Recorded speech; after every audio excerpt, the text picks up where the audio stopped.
গত জুমায় আপনাদের সম্মুখে অত্যন্ত গুরুত্বপূর্ণ একটি বিষয় আলোচনা করছিলাম। একজন মুমিন, একজন মুসলমানের জীবনে তালিম বা শিক্ষা,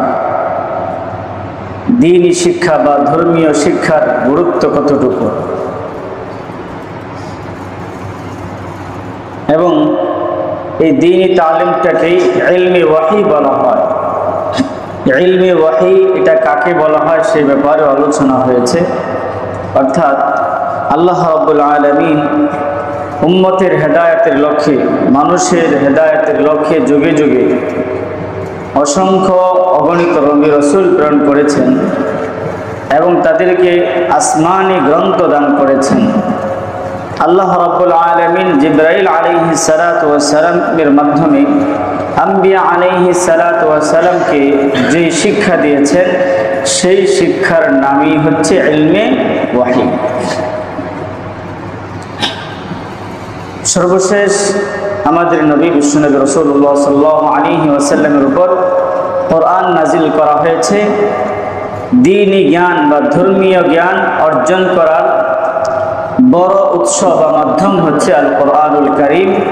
দ্বিতীয় নম্বর হচ্ছে রাসূল আকরাম সাল্লাল্লাহু আলাইহি ওয়াসাল্লামের হাদিস। এই যে দুই উৎস, ধর্মীয় জ্ঞান অর্জন করার বা দ্বীনি জ্ঞান অর্জন করার কোরআনুল কারীম বা হাদিস শরীফ, এই দুই উৎসের মধ্যে কোনো ধরনের সন্দেহ নাই। এছাড়া মানুষ জ্ঞান অর্জন করার যত উপকরণ তৈরি করেছে, সব ধরনের উপকরণের মধ্যে পরিবর্ধন হয়, ত্রুটি বিচ্যুতি হতে পারে, ভুল হতে পারে, কিন্তু কোরআন ও হাদিসের মধ্যে কোনো ধরনের সন্দেহ সংশয় হতে পারে না। সর্বশেষ যে আলোচনাটি করা হয়েছিল তা হলো ইলমে ওয়াহি বা দ্বীনি জ্ঞান। এটা হলো দুই ধরনের। এক প্রকার হলো যে ফরজে আইন, দ্বিতীয় প্রকার হচ্ছে ফরজে কিফায়া। দ্বীনি জ্ঞানের মধ্যে এমন কিছু জ্ঞান আছে যেই জ্ঞানগুলো সকলের জন্য অর্জন করা ফরজে আইন। 5 ওয়াক্ত নামাজ আদায় করা যেরকম ফরজে আইন, মানুষ জীবন চলার পথে দৈনন্দিন জীবনে তার জন্য যতটুকু জ্ঞান দরকার দ্বীনি জ্ঞান, ততটুকু অর্জন করা তার জন্য ফরজে আইন। কেউ যদি এতটুকু ফরজে আইন ইলম অর্জন না করে তার জন্য আল্লাহ তাআলার কাছে জবাবদিহি করতে হবে। দ্বিতীয় নম্বর প্রকার হচ্ছে ফরজে কিফায়া, অর্থাৎ সমাজের বা এলাকার কিছু মানুষ যদি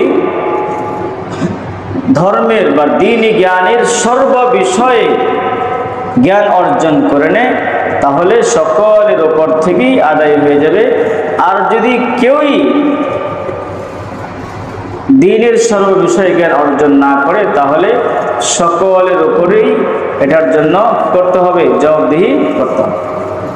মোটামুটি এ পর্যন্ত আলোচনা হয়েছে। প্রিয় হাজরিন, দ্বীনি জ্ঞান আমাদের জীবনে কতটুকু গুরুত্বপূর্ণ, ধর্মীয় জ্ঞান বা ইলমে ওয়াহি অর্জন করা আমাদের জন্য কতটুকু গুরুত্বপূর্ণ। দ্বীনি জ্ঞান ছাড়া কোনো আমলেই সঠিকভাবে করা সম্ভব,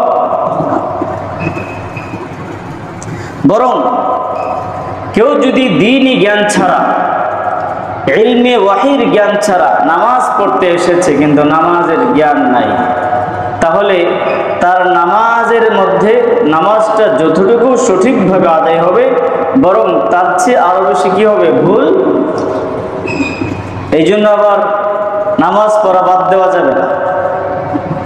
যেহেতু আমি নামাজের মাসলা মাসাইল জানি না, নামাজ সম্পর্কে আমার তেমন ধারণা নাই, সূরা কিরাতও তেমন পারি না, সুতরাং যাক নামাজে আর পড়লাম না। কারণ যেহেতু নামাজ পড়ে লাভের চেয়ে ক্ষতি বেশি, তাহলে নামাজ পড়ে লাভ কি হবে? আল্লাহ তাআলা এই কথা বললে ছেড়ে দিবেন? আপনি মনে করেন আপনি অসুস্থ হয়ে গেছেন, ডাক্তারের কাছে গেছেন, ডাক্তার ওষুধ দিল, ভালো হলো না, আপনি কি বসে রইলেন নাকি আরো ভালো ডাক্তারের কাছে যান? এই জন্য নামাজ তো পড়তেই হবে, সাথে সাথে নামাজ বিশুদ্ধভাবে কিভাবে আদায় হবে, সূরা কিরাত কিভাবে শেখা যাবে, নামাজের মধ্যে দোয়াগুলো আছে কিভাবে শেখা যাবে, নামাজের সহি তরিকা নিয়ম পদ্ধতি কিভাবে শেখা যাবে, সেই ব্যাপারে চেষ্টা অব্যাহত রাখতে হবে। এই জন্য দ্বীনি জ্ঞান ছাড়া, ইলমে ওয়াহি অর্জন ছাড়া কোনো আমলেই পরিপূর্ণভাবে করা সম্ভব নয়। যদি কেউ দ্বীনি জ্ঞান ছাড়া কোনো আমল করে সেটা সঠিকভাবে হওয়ার চেয়ে তার মধ্যে ভুল ভ্রান্তি আরো কি হবে, বেশি হবে।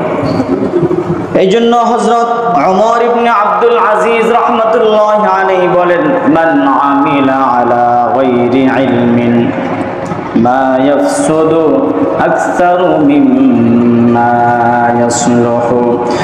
যদি কোনো ব্যক্তি ইলম ছাড়া কোনো আমল করে সেটা সঠিক, সেটা যতটুকু সঠিক হবে তার চেয়ে আরো বেশি কি হবে, সে আমলের মধ্যে ভুল ভ্রান্তি হবে। প্রিয় হাজিরিন, এই জন্য আমরা যে তোটাফাটা নেক আমলগুলো করি সেগুলো যদি যথাযথভাবে করতে চাই, সঠিকভাবে করতে চাই, অবশ্যই অবশ্যই আমাদেরকে তার দ্বীনি জ্ঞান যথাযথ অর্জন করতে হবে। তাই প্রিয় হাজিরিন, আল্লাহ রাব্বুল আলামিনের কাছে ইলমি ওয়াহি বা দ্বীনি জ্ঞান, ধর্মীয় জ্ঞানের কদর মর্যাদা কত বেশি। আল্লাহ রাব্বুল আলামিন তার হাবিব বিশ্ব নবী রাসূলুল্লাহ সাল্লাল্লাহু আলাইহি ওয়াসাল্লামকে সম্বোধন করে বলেন, সম্বোধন করে দোয়া শিক্ষা দিয়েছেন। তিনি বলেন, ওগো নবী আপনি বলুন, রব্বি জিদনি ইলমা, রব্বি জিদনি ইলমা, ওয়াকুল রব্বি জিদনি ইলমা। ওগো নবী আপনি দোয়ার মধ্যে বলুন, ওগো রব, ওগো মালিক, আপনি আমার দ্বীনি জ্ঞান, ধর্মীয় জ্ঞান, ইলমে ওয়াহির জ্ঞানকে বৃদ্ধি করে দেন। সুবহানাল্লাহ। আল্লাহ তাআলার কাছে এই ধর্মীয় জ্ঞান, দ্বীনি জ্ঞানের মর্যাদা কত বেশি। আল্লাহ তাআলা তার হাবিবকে এই দোয়া বেশি বেশি করতে বলেছেন, রব্বি জিদনি ইলমা, রব্বি জিদনি ইলমা। প্রিয় হাজিরিন, আল্লাহ রাব্বুল আলামিন কোরআনুল কারীমের মধ্যে যারা নাকি দ্বীনি জ্ঞান অর্জন করে তাদের ফজিলত কত বেশি তাদের ব্যাপারে বলেন, আল্লাহ কুল হাল ইস্তাবিল্লাযীনা ইয়ালামুনা ওয়াল্লাযীনা লা ইয়ালামুন। ওগো নবী আপনি বলে দিন, যারা জানে আর যারা জানে না, যাদের কাছে কোরআন হাদিসের জ্ঞান আছে আর যাদের কাছে কোরআন হাদিসের জ্ঞান নাই, তারা কখনো সমান হতে পারে না। যাদের কাছে ধর্মীয় জ্ঞান আছে, যারা দ্বীনি জ্ঞানে জ্ঞানী, পৃথিবীর যত জ্ঞান আছে, যত বড় ইঞ্জিনিয়ার আর ডাক্তারই হোক না কেন, দ্বীনি জ্ঞানের কাছে তার কোনো পাত্তা নাই। কারণ মহান রব্বুল আলামিন দ্বীনি জ্ঞানের মর্যাদাকে সবচেয়ে বেশি বলেছেন। এমনি ভাবে প্রিয় হাজি আল্লাহ রাব্বুল আলামিন বলেন, ইয়ারফাইল্লাহুল্লাযীনা আমানু মিনকুম ওয়াল্লাযীনা উতুল ইলমা দারাজাত। মানুষের মধ্য থেকে যারা ঈমান আনবে এবং দ্বীনি জ্ঞানে জ্ঞানী হবে, ধর্মীয় জ্ঞানে জ্ঞানী হবে, কোরআন হাদিসের জ্ঞান অর্জন করবে, আল্লাহ তাআলা বলেন তাদের মর্যাদাকে আমি সবচেয়ে বেশি বাড়িয়ে দিব। সুবহানাল্লাহ। হাদিসে পাকের মধ্যে রাসূল আকরাম সাল্লাল্লাহু আলাইহি ওয়াসাল্লাম বলেন, খায়রুকুম মান তাআল্লামাল কুরআনা ওয়া আল্লামা। তোমাদের মধ্যে সর্বোত্তম ওই ব্যক্তি যে কোরআন মাজিদ নিজে শিক্ষা করে এবং অপরকে শিক্ষা দেয়, তারাই হলো পৃথিবীর মধ্যে সর্বোত্তম ব্যক্তি।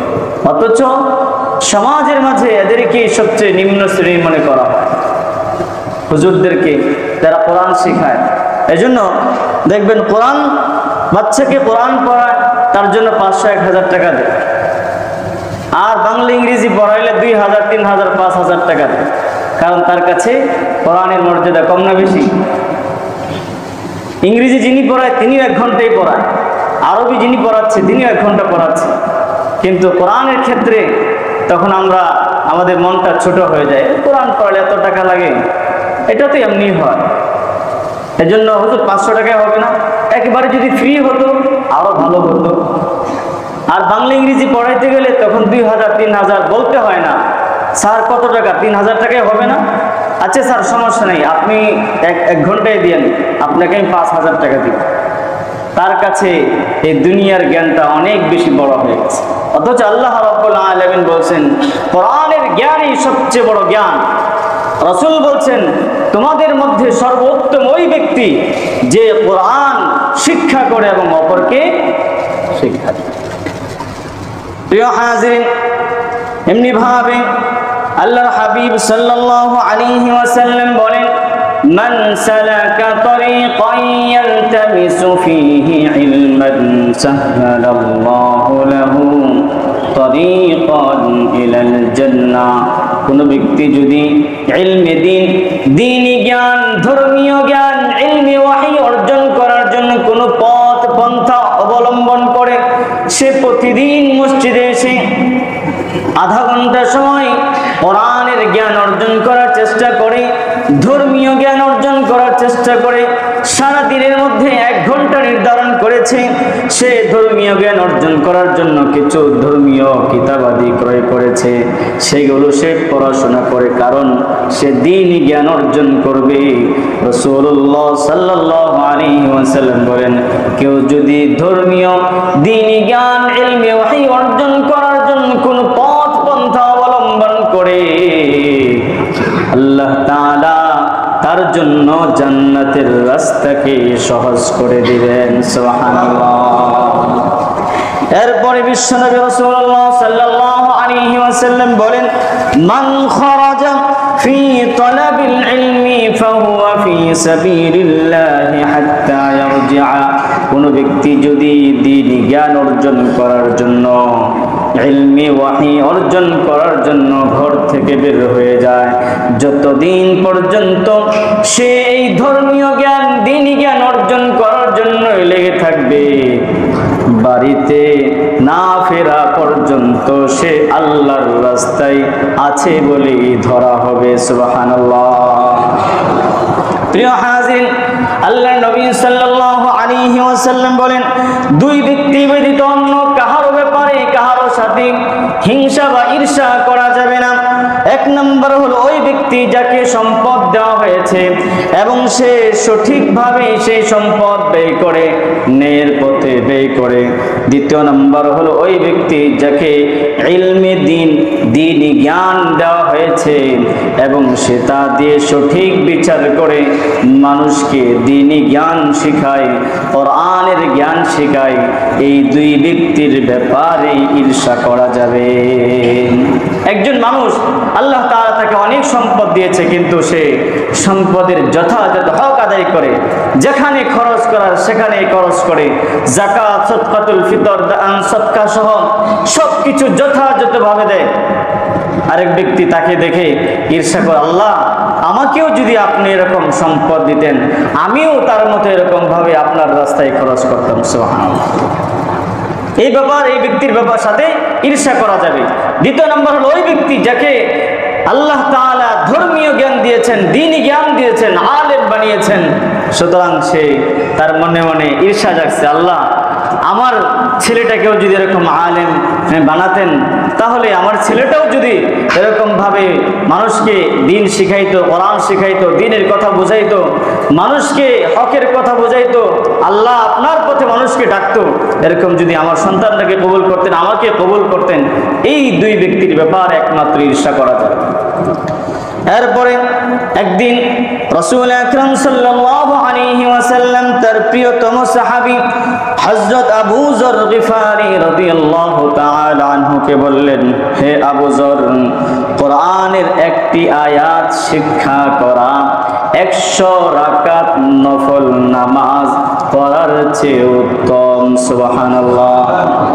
এরপরে বলেন, হে আবু যর, ধর্মের কোন একটি বিষয়, একটি অধ্যায় শিক্ষা করা 1000 রাকাত নফল নামাজ পড়ার চেয়ে উত্তম। সুবহানাল্লাহ। প্রিয় হাজিরিন, বোঝা গেল দ্বীনি জ্ঞান অর্জন করার গুরুত্ব কত বেশি। আপনি মসজিদে এসেছেন, একটি কিতাব নিয়ে পড়ছেন, নামাজের মাসালাগুলো আপনি শিখতেছেন, পড়ে নামাজের এই মাসালাটা কিভাবে হয়, ওই মাসালাটা কিভাবে হয়। কেউ যদি 2 রাকাত পড়েছে, 4 রাকাতে নিয়ত করেছে, এখন 2 রাকাত পড়ে সে না বসে দাঁড়িয়ে গিয়েছে, এখন সে কি করবে? এই মাসালাটা আপনি এটা মনে করেন, এখন তো বাংলায় আলহামদুলিল্লাহ যথেষ্ট পরিমাণ কিতাবাদি পাওয়া যায়, মাসাইলে কিতাবাদি পাওয়া যায়। আপনি যতটুকু ধর্মীয় জ্ঞান অর্জন করতে চান সে বিষয়ে যথেষ্ট পরিমাণ বাংলা কিতাবাদি আমাদের ভাষায় রচিত হয়েছে আলহামদুলিল্লাহ। আপনি নামাজের নফল নামাজ বাদ দিয়ে আপনি মনে করেন মাসআলা শিখতেছেন, তাহলে 2 রাকাত পড়ে না বসে কেউ যদি দাঁড়িয়ে যায় তাহলে তার জন্য করণীয় কি? বা 4 রাকাত পড়েছে, এখন সে বসা দরকার ছিল, এখন সে দাঁড়িয়ে গিয়েছে, তার জন্য করণীয় কি? একজন ব্যক্তি সে 4 রাকাত ফরজ নামাজ পড়তে হয়, 4 রাকাত ফরজ নামাজের প্রথম 2 রাকাতে সূরা ফাতিহার পরে সূরা মিলাতে হয়, পরে 2 রাকাতে শুধু সূরা ফাতিহা পড়তে হয়। এখন কেউ ভুলে সূরা ফাতিহার পর আরেকটি সূরা পড়ে ফেলেছে, তার বিধানটা কি হবে? এরকম ভাবে কেউ 4 রাকাতের নিয়ত করেছে, 2 রাকাত পরে সে বসেছে ঠিক, আত্তাহিয়াতু পড়েছে, কিন্তু আত্তাহিয়াতু পড়ে এরকম ভাবে জুসে আল্লাহুম্মা সাল্লি আলা মুহাম্মদ ওয়া আলা আলি মুহাম্মদ দুরূদ শরীফ পড়া শুরু করে দিয়েছে। তার জন্য করণীয় কি হবে? তার জন্য দরকার ছিল তাশাহুদ পড়ে দাঁড়ানো, না দাঁড়িয়ে সে দুরূদ শরীফ পড়া শুরু করে দিয়েছে, তখন বিধানটা কি হবে? এই সমস্ত মাসাইল সে শিখতেছে। তাহলে রাসূল বলেন যে তার জন্য ধর্মীয় দ্বীনের কোন একটি অধ্যায় বা বিধান শিক্ষা করা 1000 রাকাত নফল নামাজ পড়ার চেয়ে উত্তম হবে। সুবহানাল্লাহ। এখন যদি বলি হুজুর খালি লেখাপড়া নিয়ে ব্যস্ত থাকে, এত বেশি আমল করতে দেখি না, আল্লাহর রাস্তায় তেমন বের হয় না, কি করে? তবলিগতে দেখি না 3 চিল্লায় বের হইতে, 1 চিল্লায় বের হইতে, অমুক জায়গায় যাইতে, তমুক জায়গায় যাইতে, অমুকটা করতে, তমুকটা করতে। হুজুররা যেই কাজটা করতেছে আপনি আমি সেটা কি করতে পারতেছি? তারা তো ধর্মীয় জ্ঞান নিয়ে ব্যস্ত আছে, ধর্মের জ্ঞান শিক্ষা করার কাজে ব্যস্ত। একটা অধ্যায়, ধর্মের একটা অধ্যায় শিক্ষা করা মানে 1000 রাকাত নফল নামাজ পড়ার চেয়ে উত্তম। সুবহানাল্লাহ। এখন আপনি নামাজের মাসাইল জানেন না, ভুলভাল নামাজ পড়েন, 1000 কেন 1 কোটি রাকাত নফল নামাজ পড়লে লাভটা কি হবে? আর যদি আপনি জেনে শুনে 2 রাকাত পড়েন, সেটি আপনার জন্য কি হবে? কার্যকর। এই জন্যই ইলমের দাম বেশি, এই জন্যই জ্ঞানের দাম বেশি, এই জন্যই ধর্মের জ্ঞানের দাম বেশি। 1000 রাকাত নফল নামাজের চেয়ে ধর্মের জ্ঞান, দ্বীনি জ্ঞান অর্জন করার ফজিলত বেশি। অন্য হাদিসে রাসূল আকরাম সাল্লাল্লাহু আলাইহি ওয়াসাল্লাম বলেন, যে ব্যক্তি ইলমে দ্বীন অর্জন করার জন্য কোনো পথ পন্থা অবলম্বন করবে, আল্লাহ রাব্বুল আলামিন তার জন্য জান্নাতের রাস্তাকে সহজ করে দিবেন। এবং যত ফেরেশতারা আছে, ফেরেশতারা আপনার এই তালিবুল ইলম, যারা দ্বীনের জ্ঞান অর্জন করে, ইলমে ওয়াহী অর্জন করে, তাদের পায়ের নিচে নূরের পরগুলো বিছিয়ে দেন। সুবহানাল্লাহ। শুধু তাই নয় প্রিয় হাজির, আসমান এবং জমিনের মধ্যে যত মাখলুকাত আছে, যত সৃষ্টি আছে, তাদের জন্য মাগফিরাতের দোয়া করতে থাকেন। আল্লাহ তালিবুল ইলম যারা, কোরআন হাদিসের জ্ঞান অর্জন করে যারা, কোরআন শিখে যারা, তাদেরকে আপনি মাফ করে দিন, তাদেরকে আপনি মাফ করে দেন। হাদিসের মধ্যে এসেছেন, শুধু তাই নয়, সমুদ্রের যে মাছ আছে এই মাছেরা পর্যন্ত তালিবুল ইলম যারা, কোরআন হাদিসের জ্ঞান অর্জন করে যারা, তাদের জন্য মাগফিরাতের দোয়া করতে থাকে। সুবহানাল্লাহ। কারণ কি? কারণ আছে। অবশ্যই কারণ আছে, কারণ তারা ধর্মীয় জ্ঞান, আল্লাহর জ্ঞান, আল্লাহ রাব্বুল আলামিন যে ধর্ম আমাদের উপর বা যে কোরআন আমাদের উপর পাঠিয়েছেন, আমাদের কাছে পাঠিয়েছেন, সেই কোরআন শিখা নিয়ে ব্যস্ত, আল্লাহর কথা, আল্লাহর বাণী শিখা নিয়ে ব্যস্ত। এই জন্য সমস্ত মাখলুকাত দোয়া করতে থাকে, এই তালিবুল ইলমরা ধর্মীয় জ্ঞান শিখানো যতদিন পর্যন্ত থাকবে, ততদিন পর্যন্ত এই দুনিয়া থাকবে, ততদিন পর্যন্ত দিন থাকবে। এই পৃথিবীতে যখন দিন থাকবে না, ধর্ম থাকবে না, ধর্ম চর্চা থাকবে না, দিন জ্ঞানের চর্চা থাকবে না, আল্লাহ রাব্বুল আলামিন এই পৃথিবীও রাখবেন। এই জন্য সমস্ত মাখলুকাত এটা বুঝে, পশু পাখি বুঝে, সমুদ্রের মাছ এটা বুঝে। এই জন্যই তালিবুল ইলম যারা দ্বীনি জ্ঞান চর্চার কাজে লিপ্ত, তাদের জন্য তারা দোয়া করতে থাকে। সুবহানাল্লাহ। প্রিয় হাজিরিন, হযরত আনাস রাদিয়াল্লাহু তাআলা আনহু বলেন, রাসূল আকরাম সাল্লাল্লাহু আলাইহি ওয়াসাল্লামের কাছে এক ভাই তার আরেক ভাইয়ের ব্যাপারে অভিযোগ করলেন। দুই ভাই ছিল, এক ভাই এসে রাসূলের কাছে বসে থাকতেন, দ্বীনি জ্ঞান অর্জন করতেন, ইলমি ওয়াহী হাসিল করতেন, দ্বীনি শিক্ষা অর্জন করতেন। আরেক ভাই সব সময় দুনিয়ার কাজে ব্যস্ত থাকতেন। ওই ভাই এসে বললেন, ইয়া রাসূলুল্লাহ, ইয়া হাবিবাল্লাহ, আমার ভাই কোনো কাজ করে না, কোনো কাজকর্ম করে না, সারাদিন শুধু আপনার কাছে এসে বসে থাকেন। রাসূল আকরাম সাল্লাল্লাহু আলাইহি ওয়াসাল্লাম বললেন, হয়তো তুমি তোমার ওই ভাইয়ের উসিলায় রিজিক প্রাপ্ত হচ্ছ। সুবহানাল্লাহ। যে নাকি ধর্মীয় জ্ঞান অর্জন করার কাজে ব্যস্ত, দ্বীনি জ্ঞান অর্জন করার কাজে ব্যস্ত, তার উসিলায় হয়তো তুমি খাবার পাচ্ছ, রিজিক পাইতেছ, সুতরাং তাকে অবমূল্যায়ন করার কোনো সুযোগ নাই। প্রিয় হাজিরিন, এমনি ভাবে যারা নাকি ইলমি দ্বীন অর্জন করতে করতে করতে আলিম হয়ে যায়, তাদের মর্যাদা কত বেশি। আল্লাহ রাব্বুল আলামিন বলেন, ইন্নামা ইয়াখশাল্লাহা মিন ইবাদিহিল উলামা। যারা নাকি আলিম উলামা, ধর্মের জ্ঞানী, দ্বীনের জ্ঞানী আলিম উলামা, তারা একমাত্র আল্লাহ রাব্বুল আলামিনকে সবচেয়ে বেশি ভয় করে। কেন সবচেয়ে বেশি ভয় করে? আল্লাহ রাব্বুল আলামিনকে তারা সবচেয়ে বেশি ভয় করে, যারা আল্লাহ তাআলাকে সবচেয়ে বেশি ভয় করে তারাই আল্লাহ তাআলার সর্বশ্রেষ্ঠ ব্যক্তি। কারণ হলো, সন্তান যদি মা বাবাকে ভয় করে, সন্তান যদি শিক্ষককে, ছাত্র যদি শিক্ষককে ভয় করে, তাহলে সেই সন্তান পড়ালেখাও ঠিক মতো। যেই বান্দা আল্লাহ তাআলাকে যথাযথভাবে ভয় করবে, যত বেশি ভয় করবে, সে তত বেশি আল্লাহর প্রিয় বান্দা হতে পারবে, সে তত বেশি আমলদার হবে, সে তত বেশি এরকমভাবে ইবাদত গুজার হবে। কথা বলেন ঠিক কিনা? যদি সে আল্লাহ তাআলাকে বেশি ভয় করে। এই জন্য আল্লাহ বলেন, ইন্নামা ইয়াখশাল্লাহা মিন ইবাদিহিল উলামা। যারা আলেম উলামা তারাই আল্লাহ তাআলাকে সবচেয়ে বেশি ভয় করে। এরপরে রাসূল আকরাম সাল্লাল্লাহু আলাইহি ওয়াসাল্লাম বলেন, ইন্নাল উলামা ওয়ারাসাতুল আম্বিয়া ওয়া ইন্নাল আম্বিয়া লাম ইউরিসু দিনারান ওয়ালা দিরহামা ইন্নামা ওয়ারাসুল ইলমা ফামান আখাযাহু বিহাদ্দিন ওয়াফিল। বিশ্বনবী রাসূলুল্লাহ সাল্লাল্লাহু আলাইহি ওয়াসাল্লাম বলেন, আলেম গণই হলেন নবীদের ওয়ারিস, আর নবীরা ধন সম্পদের ওয়ারিস, উত্তরাধিকারী বানান না, বরং তারা ইলমের, দ্বীনি জ্ঞানের উত্তরাধিকারী বানান। রাসূল আকরাম সাল্লাল্লাহু আলাইহি ওয়াসাল্লাম বলেন, যে নাকি দ্বীনের জ্ঞানী হয়ে গেল, সে বিরাট এক অংশ পেয়ে গেল। সুবহানাল্লাহ।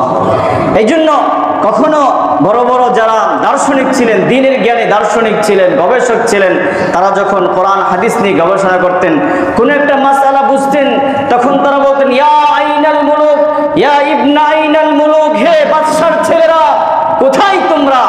এই যে আজকে আমি দ্বীনের একটা জ্ঞান, দ্বীন একটি বিষয় বুঝে অন্তরে যে প্রশান্তি অনুভব করেছি, তুমি জীবনেও সেই প্রশান্তি অনুভব করতে পারবে।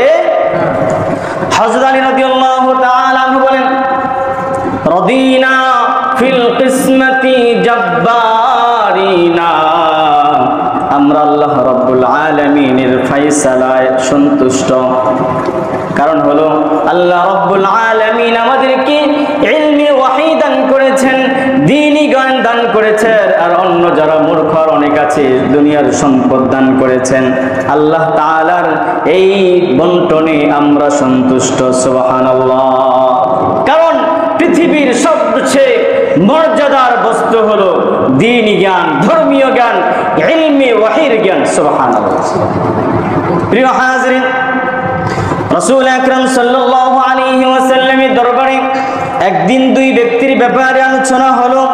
এক ব্যক্তি হলো আবেদ, কিন্তু তার তেমন কোনো ইলম নাই, জ্ঞান নাই, কিন্তু নামাজ পড়ে 100 রাকাত নামাজ পড়ে। মাঝে মাঝে বলে আমি 70-80 রাকাত কি করে তাহাজ্জুদ নামাজ আদায় করি, মানুষের কাছে বলে বলে বেড়ায়। প্রিয় হাজিরিন, রাসূল আকরাম সাল্লাল্লাহু আলাইহি ওয়াসাল্লাম বলেন ফাদলুল আলিমি আলাল আবিদি কাফদলি আলা আদনাকুম। বেইলম আবিদের চেয়ে একজন আবিদ সে ইবাদত গুজার, কিন্তু তেমন দ্বীনি জ্ঞান নাই, শুধু ইবাদতই করে যায়। সেই বেইলম আবিদের চেয়ে একজন খাঁটি আলেমের মর্যাদা তত বেশি। রাসূল আকরাম সাল্লাল্লাহু আলাইহি ওয়াসাল্লাম বলেন আমার মর্যাদা তোমাদের মধ্যে সাধারণ ব্যক্তির তুলনায় যত বেশি। সুবহানাল্লাহ। সমস্ত আম্বিয়া আলাইহিস সালাতু ওয়াস সালামের উপর সবচেয়ে বেশি মর্যাদাবান হলো আমাদের নবী বিশ্বনবী রাসূলুল্লাহ সাল্লাল্লাহু আলাইহি ওয়াসাল্লাম। সেই হিসাবে রাসূলের মর্যাদা আমাদের মধ্যে একজন সাধারণ ব্যক্তি, এই ব্যক্তি আর রাসূলের মর্যাদার মধ্যে যত তারতম্য, যত পার্থক্য, একজন আলেম, খাঁটি আলেমের মর্যাদা বেইলম যার ইলম নাই ইবাদত করে সেই একজন বেইলম আবেদের চেয়ে তত বেশি মর্যাদা। সুবহানাল্লাহ। দ্বীনি জ্ঞানের মর্যাদা কত বেশি! আমরা তো সেই বিষয়ে সবচেয়ে বেশি গাফেল, পাস হয়ে গেছে। আমার সন্তানকে কোরআন পড়িয়েছি, আমার সন্তান কোরআন পড়তে জানি, আর কিছু দরকার নাই। কোরআন তো সেটা তেলাওয়াত, কোরআনী বিধান কি, কোরআনের সংবিধান কি, কোরআন আল্লাহ তাআলা কি বলছেন, এটার অর্থটা কি, এটার মর্মটা কি, সেটা তো শেখানো দরকার। হাদিস রাসূল কি বলছেন, হাদিস শেখানো তো দরকার নাই? যে সমস্ত বিধান আমাদের জীবনে কার্যকর সেগুলো তো আমার সন্তানকে শেখানো দরকার, সেগুলো বিষয়ে আমার সন্তানকে জ্ঞান অর্জন করানো দরকার। আমি কোরআন পারি, আমি কোরআন মাসে মাসে কয়েক খতম, কয়েক দফা, কি অহংকার, কি গর্ব করে বলে আমি কোরআন কয়েক দফা পড়ে ফেলেছি। কয়েক দফা খতম নাকি, উনি কোরআন কয়েক দফা পড়ে ফেলেছি। আর কোরআনের যে বিধান, কোরআনের সংবিধান আরোপিত কিছু আছে সেই বিষয়ে ন্যূনতম কোনো জ্ঞান নাই, কোরআন কয়েক দফা পড়ে ফেলেছে, এই জন্য কত গর্ব করে মানুষের কাছে বলে। প্রিয় হাজিরিন, এরপরে কেউ যদি কোনো তালিবুল ইলম কোরআন পড়তে পড়তে হাফেজে কোরআন হয়ে যায়, তার ব্যাপারে রাসূল আকরাম সাল্লাল্লাহু আলাইহি ওয়াসাল্লাম বলেন মান ক্বারাআল কুরআনা ফাস্তাযহারাহু ফাআহাল্লা হালালাহু ওয়া হাররামা হারামাহু আদখালাহু আল্লাহুল জান্নাহ ওয়া শাফাআহু ফি আশারাতিন ক্বাদ ওয়াজাবাত লাহুন নার। কোন হাফেজে কোরআন সে যদি কোরআন মুখস্থ করে, কোরআন ধারণ করে, হালালকে হালাল বুঝে চলে, হারামকে হারাম বুঝে চলে, আল্লাহ বলেন অবশ্যই অবশ্যই আমি তাকে জান্নাতে প্রবেশ করাবো। শুধু তাই নয়, তার সুপারিশে এমন 10 ব্যক্তিকে আমি জান্নাতে প্রবেশ করাবো যাদের জন্য জাহান্নামে যাওয়া ওয়াজিব হয়ে গিয়েছিল। সুবহানাল্লাহ। এরপর রাসূল আকরাম সাল্লাল্লাহু আলাইহি ওয়াসাল্লাম বলেন কাল কিয়ামতের ময়দানে হাফেজে কোরআনদেরকে বলা হবে ইকানু লিসাহিবিল কোরআন ইকরা ওয়ারতাকি ওয়ারাত্তিল কামা কুনতা তুরাত্তিলু ফিদ দুনিয়া ফাইন্না মানজিলাকা ইনদা আখির আয়াতিন তাকরাউহা। তাদেরকে বলা হবে তোমরা পড়তে থাকো, পড়তে থাকো, আর উঠতে থাকো, উঠতে থাকো, উঠতে থাকো, এরকম ভাবে সে পড়তে থাকবে আলহামদুলিল্লাহি রাব্বিল আলামিন আর রহমানির রহিম মালিকি ইয়াউমিদ্দিন। এক আয়াত পড়বে, এক তালায় উঠতে থাকবে, আর এক আয়াত পড়বে, এরকম ভাবে এরকম তালা বাড়তে থাকবে, বাড়তে থাকবে, যেখানে গিয়ে সে থামবে সেই পর্যন্তই শত তালার মালিক সে হয়ে যাবে। সুবহানাল্লাহ। এখন প্রশ্ন হলো, যদি কাহারো সন্তান হাফেজ হাফেজ কোরআন হয়ে মনে করেন 100 তলার মালিক হয়ে যে জান্নাতে, সন্তান থাকবে 100 তলায় আর মা বাবাকে সাথে নিবে না। কি বলেন, নিবে না? কি বলেন, নিবে কি না? এটাকে আবার বলতে হয়, এটা তো কথার মাঝেই কি করে চলে আসে। এমনি ভাবে প্রিয় হাজিরিন, রাসূল আকরাম সাল্লাল্লাহু আলাইহি ওয়াসাল্লাম বলেন, যারা নাকি তাদের সন্তানদেরকে হাফেজ কোরআন বানায়, কোরআন শিক্ষা দেয়, কাল কিয়ামতের ময়দানে মা বাবাদের মাথায় এমন এক মুকুট পরিধান করাবেন, যেই মুকুটটা সূর্যের আলোর চেয়ে আরো বেশি উজ্জ্বল হবে। সুবহানাল্লাহ। প্রিয় হাজিরিন, ধর্মীয় জ্ঞান, দ্বীনি জ্ঞান, ইলমে ওয়াহির জ্ঞান আমার নিজের অর্জন করা দরকার, আমার সন্তানদেরকে অর্জন করানো দরকার। কত ধরনের হীনমন্যতা, কি করে খাবে, কি করে থাকবে, কি পড়বে, হ্যাঁ সমাজের বোঝা হবে, এটা হবে সেটা হবে। রিজিকের মালিক কে? এরকম হাজারো লাখো মানুষ আছে যারা নাকি দুনিয়া অর্জনের উসিলায় কোটি কোটি টাকা অর্জনের জন্য কত কিছু করেছে, কিন্তু আজকে রাস্তায় ঘুরে আছে কিনা? চাকরির জন্য হাই হুতাশ করতেছে, ভার্সিটিতে পড়াশোনা করেছে, অমুক জায়গায় পড়েছে, তমুক জায়গায় পড়েছে, লক্ষ লক্ষ টাকা খরচ করে বিদেশে গমন করেছে, এখন কোনো টাকাই অর্জন করতে পারে না, রাস্তায় ঘুরে। কারণ রিজিকের মালিক কে? আল্লাহ রাব্বুল আলামিন। আবার এরকম আছে, কোরআন শিখেছে, অন্যকে শিক্ষা দেয়, কোটি কোটি টাকার মালিক আছে কিনা? প্রিয় হাজিরিন, রিজিকের মালিক কে? আল্লাহ রাব্বুল আলামিন। এটা আমি নিজে দায়িত্ব নেওয়ার দরকার নাই। আল্লাহ তাআলা প্রতিদিন খুতবার মধ্যে এটা আপনাদেরকে বলা হয়, আলা ওয়া ইন্না নাফসান লান তামুত হাত্তা তাস্তাকমিলা রিজকাহা ফাত্তাকুল্লাহ ওয়াজমিলু ফিত তালাব। হ্যাঁ, সাবধান সাবধান, তোমরা ততক্ষণ পর্যন্ত মৃত্যুবরণ করবে না যতক্ষণ না তোমরা তোমাদের নির্ধারিত রিজিক শেষ না করবে। সুবহানাল্লাহ। আমি আপনি এত চিন্তা করে কি হবে, এত গবেষণা করে কি হবে, আমি কোটিপতি হয়ে যাব, লাখপতি হয়ে যাব, আমার সন্তানকে অমুক জায়গায় দিলে এই হয়ে যাবে, সে হয়ে যাবে, কোটি কোটি টাকা অর্জন করবে, এটা নির্ধারণ করে রেখেছেন কে? আল্লাহ রাব্বুল আলামিন। তাই প্রিয় হাজিরিন, আমাদের সন্তানদেরকে দ্বীনি জ্ঞানে, অবশ্যই দ্বীনি জ্ঞান শেখানো দরকার, ধর্মীয় জ্ঞানের শিক্ষা দেওয়া দরকার, ইলমে ওয়াহির শিক্ষা দেওয়া দরকার। কোনো সমস্যা নাই, আপনার ছেলেকে ইঞ্জিনিয়ার সেটা দরকার আছে, ডাক্তারের দরকার আছে, সর্ব বিষয়ে আপনার জ্ঞান অর্জন করার দরকার আছে, কিন্তু বিষয় হলো আমার সন্তানকে দ্বীনি জ্ঞান শিক্ষা দিতে হবে, ধর্মীয় জ্ঞান শিক্ষা দিতে হবে, ইলমে ওয়াহির জ্ঞান শিক্ষা দিতে হবে। যদি আমার সন্তানের মাঝে ইলমে ওয়াহির জ্ঞান শিক্ষা না থাকে, দ্বীনি জ্ঞান তার মাঝে না থাকে, তাহলে সে ব্রেক ফেল হয়ে এরকম ভাবে নাস্তিক মুরতাদ হয়ে যাওয়ার সম্ভাবনা রয়েছে। কথা বলেন ঠিক কিনা? আজকে আমাদের যে সিলেবাস তৈরি করা হচ্ছে বাংলা স্কুল কলেজ ভার্সিটিগুলোতে, যেখানে আপনার ট্রান্সজেন্ডার অর্থাৎ সমকামিতাকে প্রমোট করা হচ্ছে, নারীদেরকে নারী পুরুষ আপনার কের পর্দা বসিদান, এরকম অশ্লীলতার দিকে মানুষকে এরকম টেনে নেওয়া হচ্ছে। শুধু তাই নয় প্রিয় হাজিরিন, যে সিলেবাস করা হচ্ছে ও মুসলিমদের যে কার্যকলাপ সংস্কৃতির দিকে মুসলমানদেরকে টেনে নেওয়া হচ্ছে, যদি আমরা নিজ দায়িত্বে আমাদের সন্তানদেরকে পৃথকভাবে ধর্মীয় জ্ঞান না দেই, দ্বীনি শিক্ষায় শিক্ষিত না করে, তাদের ব্যাপারে দ্বীনি শিক্ষার উপর সচেতন না হয়, তাহলে তারা এরকম ভাবে স্কুল কলেজ ভার্সিটির যে সিলেবাস আছে, পাঠ্যপুস্তক আছে, সেগুলো পড়ে পড়ে আস্তে আস্তে নাস্তিক মুরতাদে পরিণত হয়ে যাবে। কথা বলেন ঠিক কিনা? আর হচ্ছে কি হচ্ছে না? কথা বলেন, হচ্ছে কি হচ্ছে না? এজন্য ডাক্তার বানান, তাতে কোনো সমস্যা নাই, ইঞ্জিনিয়ার বানান, তাতে কোনো সমস্যা নাই, যত বড় ডিগ্রি অর্জন করেন, তত কিছু করেন, কোনো সমস্যা নাই, কিন্তু মূল বিষয় হলো আপনার সন্তান যেন ব্রেকটা ঠিক থাকে, নিয়ন্ত্রণ থাকে। এর জন্যই ধর্মীয় জ্ঞান দরকার, এর জন্যই দ্বীনি জ্ঞান দরকার। এই জন্যই আল্লাহ রাব্বুল আলামিন আমাদের উপর কোরআনুল কারীম নাযিল করেছেন। কোন সন্তান সে যদি কোরআন শিখে, কোরআন বুঝে, হাদিস শিখে, হাদিস বুঝে, তার দৈনন্দিন জীবনে যতটুকু ধর্মীয় জ্ঞান দরকার, দ্বীনি জ্ঞান দরকার, ততটুকু দ্বীনি জ্ঞান যদি তার মাঝে থাকে, কোন সিলেবাস স্কুল কলেজের যত ধরনের বাজে যত কিছুই ঢুকানো হোক না কেন, পাঠ্যপুস্তকে যত কিছুই আনা হোক না কেন, আমার সন্তানের ঈমানের মধ্যে, আমলের মধ্যে চুল পরিমাণ ঘাটতি করতে পারবে। তাই প্রিয় হাজিরিন, ধর্মীয় জ্ঞান আমাদের অর্জন করতে হবে, আমাদের সন্তানদেরকেও দ্বীনি জ্ঞানে শিক্ষিত করতে হবে। যতটুকু দ্বীনি জ্ঞান অর্জন করা সকলের উপর ফরজে আইন, ততটুকু আমাকে অর্জন করতে হবে, আমার সন্তানদেরকেও ততটুকু ধর্মীয় জ্ঞান দ্বীনি জ্ঞান অর্জন করতে হবে। এখন বিষয় হলো, আমরা শুধু আমাদের সন্তানদেরকে নিয়ে ব্যস্ত থাকি। আমার সন্তানকে কোরআন পড়ে, আমি যে কোরআন পারি না সে ব্যাপারে আমার কোনো সচেতনতা নাই।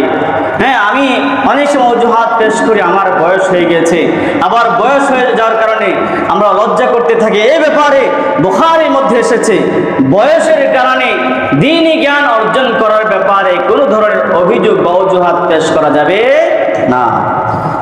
বুখারীর মধ্যে বলা হয়েছে যে তোমরা দ্বীনি জ্ঞান অর্জন করো যদিও বয়স অনেক বেশি হয়ে যায়, কেননা সাহাবায়ে কেরাম তারা অধিকাংশরাই দ্বীনি জ্ঞান অর্জন করেছেন বয়স বেশি হওয়ার পরে। কেউ 30 বছরে, কেউ 40 বছরে মুসলমান হয়েছেন, কেউ 50 বছরে মুসলমান হয়েছেন। প্রিয় হাজিরিন, তাহলে সে দ্বীনি জ্ঞান কখন অর্জন করছেন? 40 বছরের পরে।